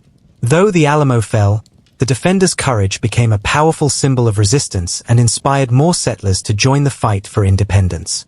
Soon after, the Texas Army, led by Sam Houston, won a decisive victory at the Battle of San Jacinto. In April 1836, Houston's forces surprised Santa Anna's army and forced him to surrender, securing Texas's independence. The Republic of Texas was born, but its future was uncertain. It remained an independent nation for nearly a decade, seeking recognition and protection from other countries, including the United States. The Texas Revolution had far-reaching consequences. It heightened tensions between the United States and Mexico, contributing directly to the Mexican-American War later in the decade. It also intensified debates within the U.S. over slavery, as Texas entered as a slaveholding republic. For the settlers who fought, the revolution was about more than land. It was about identity, freedom, and the right to govern themselves. The Texas Revolution stands as a testament to the complex, often turbulent history of American expansion and the blending of cultures on the frontier. Annexation of Texas. The annexation of Texas into the United States was a momentous event that significantly shaped the nation's expansionist trajectory and intensified sectional tensions leading up to the Civil War. It marked the formal incorporation of the Republic of Texas as the 28th state of the United States, but the journey to annexation was anything but straightforward. Following its victory in the Texas Revolution in 1836, Texas existed as an independent republic. Though it sought recognition and protection, its status was precarious. The young nation faced constant threats from Mexico, which never fully accepted Texas's independence and viewed the territory as a rebellious province. The Republic of Texas eagerly pursued annexation by the United States, believing it would provide security and economic stability. However, the idea of annexation stirred deep controversy within the U.S. The main issues were political and moral. Texas was a large territory that allowed slavery, and its admission threatened to upset the delicate balance between slave and free states in Congress. In addition, annexing Texas risked war with Mexico, which still claimed the land. Many politicians feared that annexation could trigger a bloody conflict and destabilize the region. President Andrew Jackson and later Martin Van Buren were hesitant, and despite multiple proposals, annexation efforts stalled. Public opinion in the U.S., however, increasingly favored annexation, driven by the popular belief in manifest destiny, the idea that Americans were destined to expand westward across the continent. Southerners particularly supported annexation because it promised to expand slaveholding territory and strengthen their political power. By the late 1840s, after the election of President James K. Polk, a firm supporter of manifest destiny, the political climate had shifted. Polk and his administration were determined to expand the nation's borders, including bringing Texas into the Union. In 1845, Congress passed a joint resolution to annex Texas. This was a strategic move, as it required only a simple majority in both houses, rather than a treaty requiring a two-thirds Senate majority. Texas accepted the offer, and on December 29, 1845, it officially became the 28th state. The annexation instantly heightened tensions with Mexico. The Mexican government broke diplomatic relations with the U.S., claiming that the annexation was an act of aggression. The dispute over Texas's southern border, whether it was the Rio Grande or the Nueces River, became the spark for the Mexican-American War. Beyond international conflict, annexation exacerbated the sectional divide in the U.S. The admission of Texas as a slave state ignited fierce debates over the expansion of slavery into new territories. These debates were a major factor leading toward the sectional conflicts that would erupt into the Civil War less than 2 decades later. For Texas, annexation brought economic growth and greater security, but it also meant navigating the challenges of statehood, including integrating into the U.S. political system and dealing with conflicts involving Native American tribes and settlers. In sum, the annexation of Texas was a crucial milestone in America's westward expansion, representing the intertwining of ambition, conflict, and ideology. It set in motion a chain of events that would reshape the continent and define the nation's future. The Mexican-American War. The Mexican-American War, fought from 1846 to 1848, was a pivotal conflict that drastically reshaped the territorial boundaries of the United States and set the stage for future tensions within the young nation. Rooted in disputes over the annexation of Texas and border disagreements, this war marked the first major armed conflict fought on foreign soil by the United States and was driven by the ideology of manifest destiny. After Texas was annexed in 1845, the question of its southern border became the spark that ignited the war. Texas claimed the Rio Grande as its border, but Mexico insisted it was the Nueces River, some 150 miles further north. This disagreement created a disputed zone that neither side fully controlled.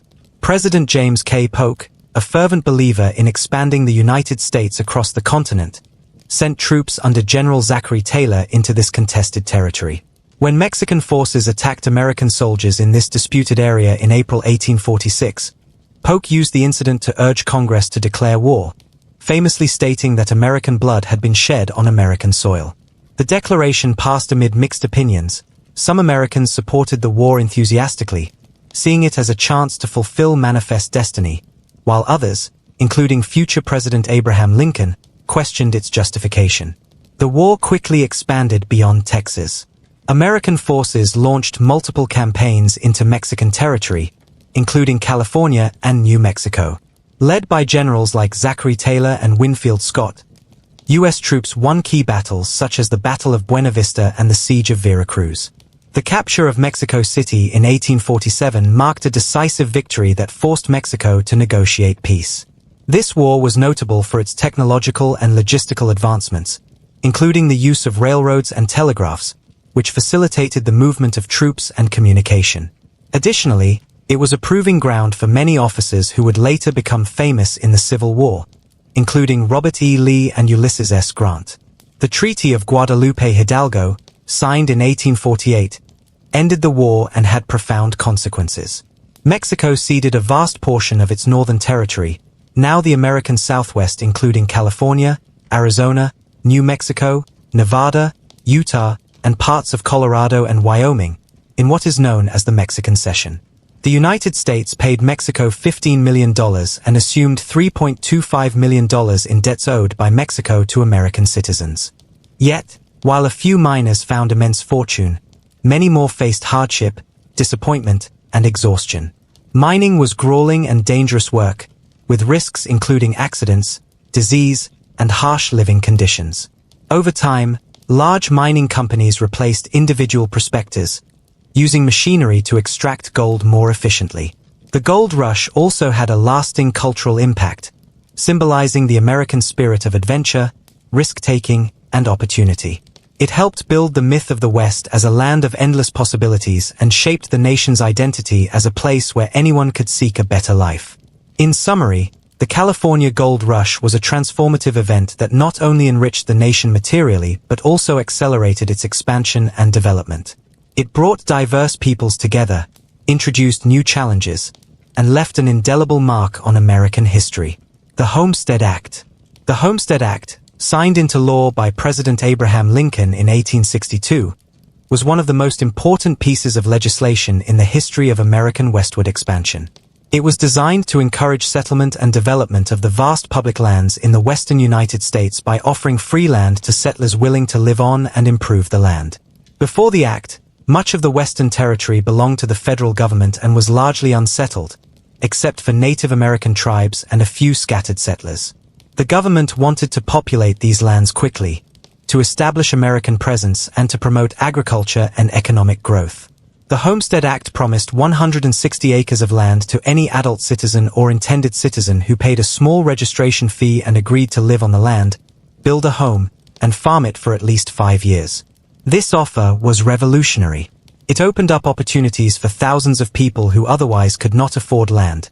Immigrants, freed slaves, women, and families looking for a fresh start. The act symbolized the American dream, owning your own piece of land and building a life through hard work and determination. The process was straightforward in theory but challenging in practice. Settlers, often called homesteaders, had to travel to remote and undeveloped areas. They faced harsh weather, isolation, and the immense task of turning raw wilderness into productive farmland. Building a home and clearing the land required backbreaking labor, often with little assistance or resources. Many homesteaders had to contend with droughts, floods, pests, and sometimes conflicts with Native American tribes who were being displaced from their ancestral lands. Despite the difficulties, the Homestead Act spurred a massive wave of migration and settlement across states like Nebraska, Kansas, Dakota Territory, and later Oklahoma and beyond. Towns and communities sprang up as settlers worked together to build schools, churches, and infrastructure. The act also had profound social and economic effects.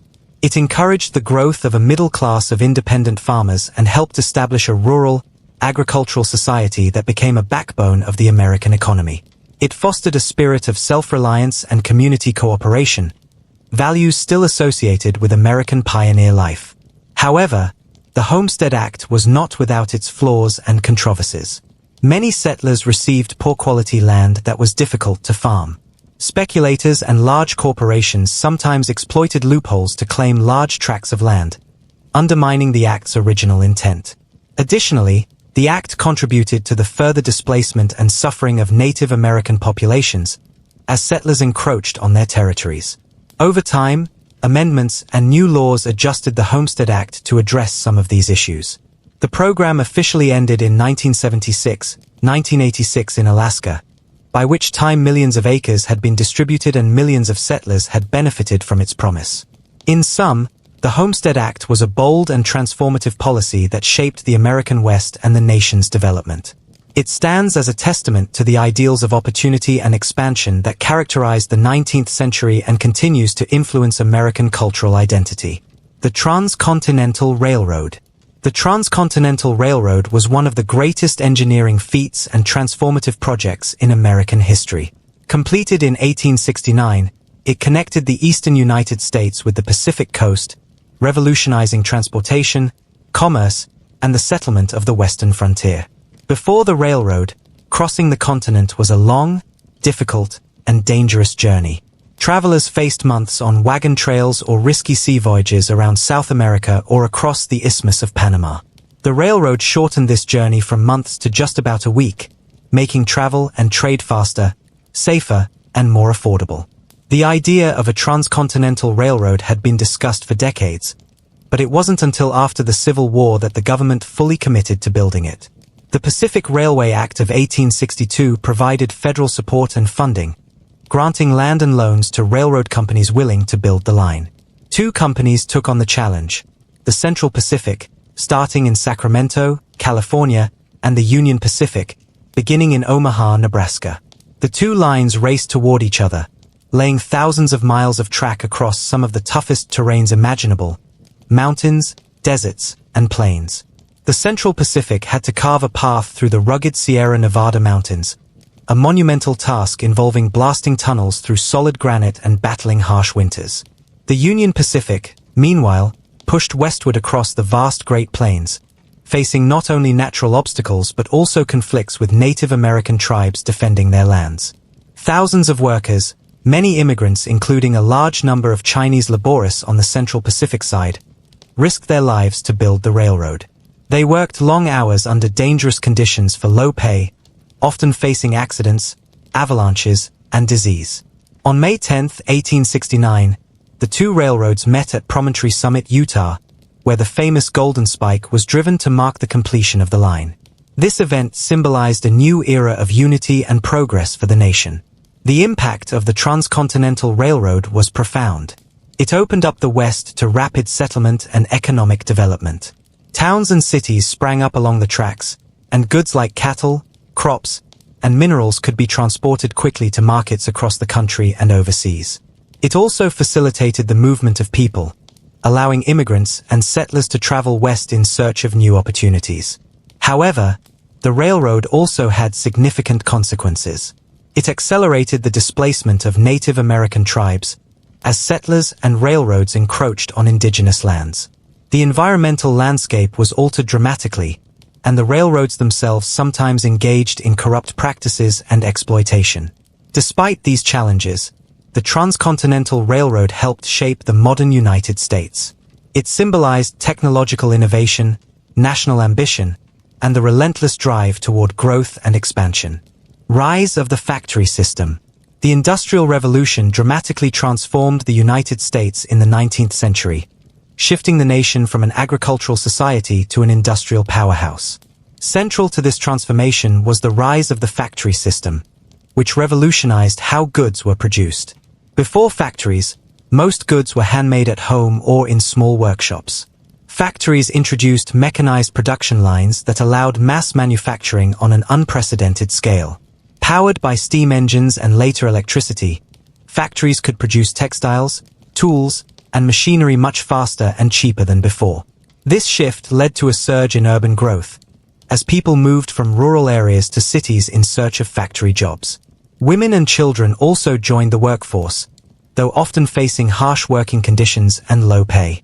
Factories changed daily life, creating new social classes and economic opportunities, but also sparking debates about labor rights and working conditions. The rise of the factory system marked the beginning of modern industry in America, laying the foundation for the country's emergence as a global economic leader. The railroad boom. The railroad boom was one of the most transformative developments during America's Industrial Revolution.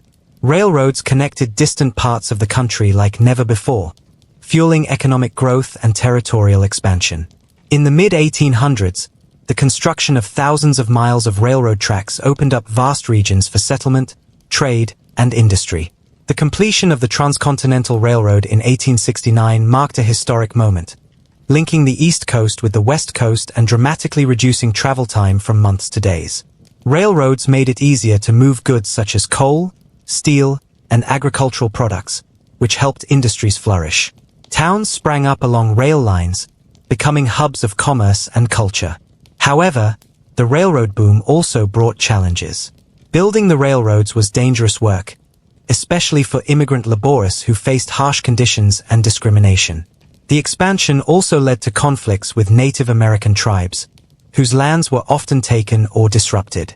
Despite these difficulties, the railroad boom reshaped the American landscape, economy, and society, setting the stage for the country's rise as an industrial superpower. Urbanization and city life. As railroads and factories spread across the United States, cities grew rapidly. This process, known as urbanization, transformed quiet towns into bustling centers of activity. People moved from farms to cities in search of jobs, drawn by the promise of steady wages and new opportunities. By the late 1800s, major cities like New York, Chicago, and Philadelphia were booming. Skyscrapers began to rise, public transportation systems expanded, and the skyline was lit by electric lights. Streets were filled with vendors, carriages, and eventually automobiles. For many, the city symbolized progress and hope. Yet, city life was far from perfect. Overcrowding became a serious issue. Poor families often lived in cramped tenements with little ventilation, no indoor plumbing, and dangerous conditions. Sanitation was a major problem, leading to disease outbreaks and health concerns.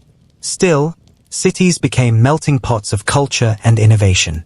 Immigrants brought traditions, foods, and languages that enriched American life.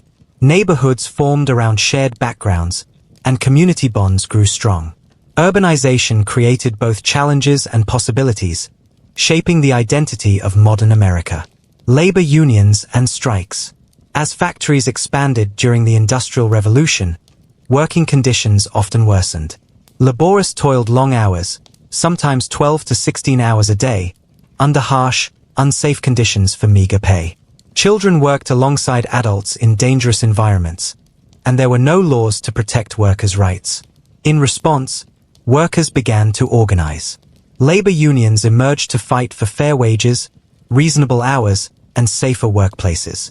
One of the earliest and most influential was the Knights of Labor, followed later by the American Federation of Labor, AFL. These groups gave workers a collective voice and the power to negotiate with factory owners. Strikes became a common tool in the fight for labor rights. Workers would walk off the job, sometimes shutting down entire industries. Some strikes were successful, like the 1886 movement for the 8-hour workday. Others, like the violent Haymarket Affair and the Pullman strike, ended in tragedy. Despite resistance from business owners and the government, labor unions slowly helped change the workplace. Their efforts laid the foundation for future labor laws and protections that we take for granted today. These early struggles were a key part of building a fairer, more balanced society. The Great Waves of Immigration. Between the mid-1800s and early 1900s, the United States experienced a massive wave of immigration. Millions of people arrived from across Europe, Italy, Ireland, Germany, Poland, and Russia, fleeing poverty, war, and persecution. Others came from Asia, particularly China and later Japan, seeking opportunity and a new life in America.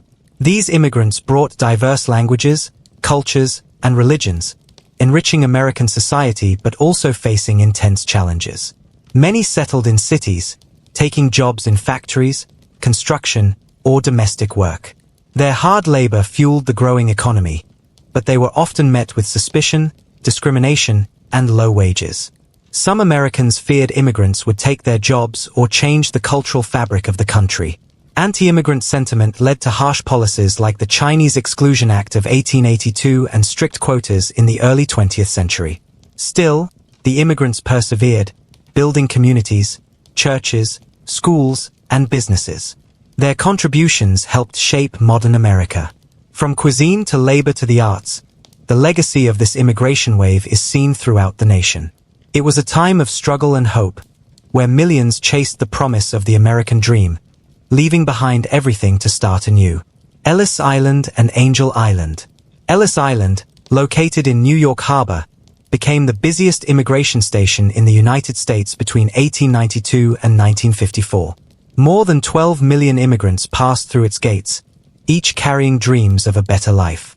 Families waited in long lines for medical exams, legal interviews, and the hope of approval. For many, stepping onto Ellis Island marked their first breath of freedom in a new world. Meanwhile, on the West Coast, Angel Island in San Francisco Bay processed immigrants, primarily from Asia, starting in 1910. Unlike Ellis Island, Angel Island was often more restrictive and harsh.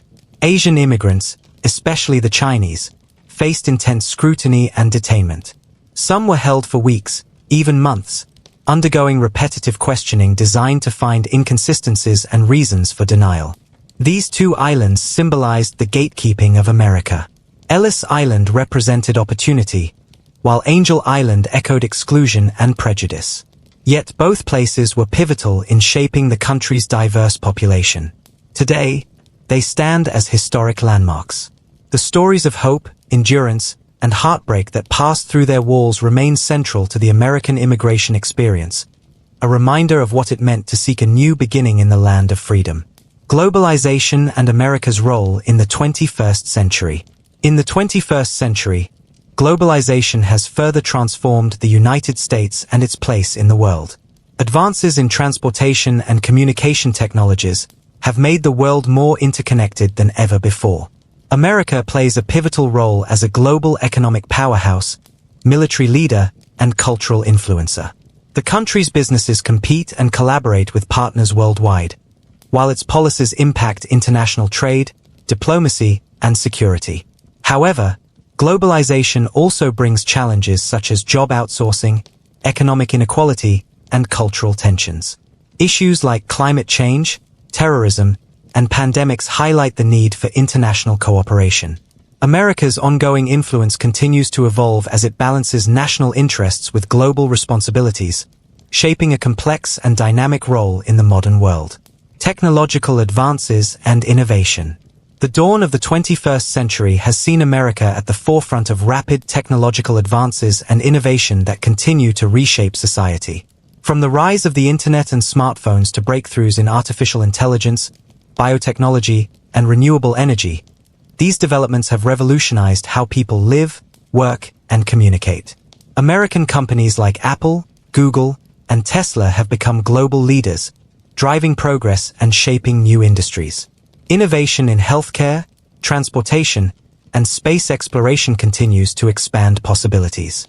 However, these advances also raise ethical questions and societal challenges, such as data privacy, automation-related job displacement, and digital divides. As technology rapidly evolves, the United States must navigate balancing progress with responsibility. Environmental awareness and climate change. In recent decades, the United States has seen growing environmental awareness and urgent calls to address climate change. The devastating effects of pollution, deforestation, and global warming have become impossible to ignore. From rising sea levels to extreme weather events, these challenges threaten communities and ecosystems nationwide. Efforts to promote renewable energy, reduce carbon emissions, and conserve natural resources are gaining momentum. Policies like the Clean Air Act and the Paris Agreement highlight commitments to environmental protection, though political debates continue over the best approaches. Grassroots movements and youth activism have played crucial roles in pushing for sustainability. As the climate crisis intensifies, America faces the critical task of balancing economic growth with ecological responsibility to protect the planet for future generations. Technological innovations in the 21st century. The 21st century has been marked by remarkable technological innovations that have transformed every aspect of American life. From the rapid expansion of the internet and mobile technology to advances in artificial intelligence, biotechnology, and renewable energy, technology is reshaping the economy, communication, and daily living. The rise of social media has changed how people connect, share information, and engage with the world. Innovations in medicine and science continue